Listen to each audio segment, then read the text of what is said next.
Today, we're going to talk about preparing your children for change and how to tell them that you are going to be getting divorced.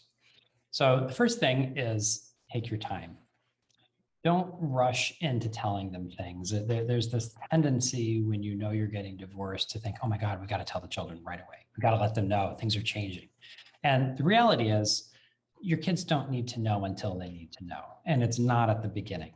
It's when you know what things are going to look like. So the second most important thing is have a plan for how you're going to tell them. Don't just rush in and sit down and talk to them. Think it through, and we're going to talk about that more in later videos, but think it through and have a plan for how you're going to do that. And one of the key pieces of that plan, which we're also going to talk about, is break the news together if you can. You know, this moment that your children are going to hear that you're getting divorced is an incredibly important and seminal moment in their lives, and they'll remember it. So think about how you would want to receive that news. You would want to know that it was presented to you in the most loving and kind and caring way possible.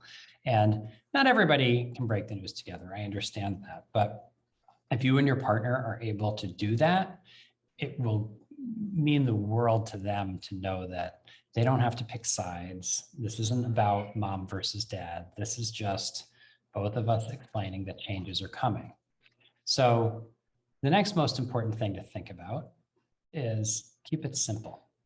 When you get to that point, and again, we're going to talk about how to create a plan in another video, but you don't have to tell them everything that happened in your marriage. You don't have to explain to them why you might feel like you're more right and the other person is more right. Keep it simple and short.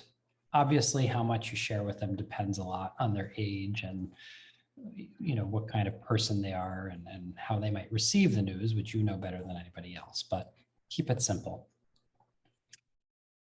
Next thing that is going to be important when we create this plan is to explain the new normal. So this is why it's important to take your time and wait, because one of the hardest things for children is not knowing what's going to happen next. Where am I going to sleep? When am I going to see mom? When am I going to see dad? To the extent possible, know what all the parameters and sort of nuances of what the new situation is going to be like, so they can have as much predictability as possible. That will help lessen any anxiety they might have about the changes are coming. And the last thing I want to say is it's okay to be sad.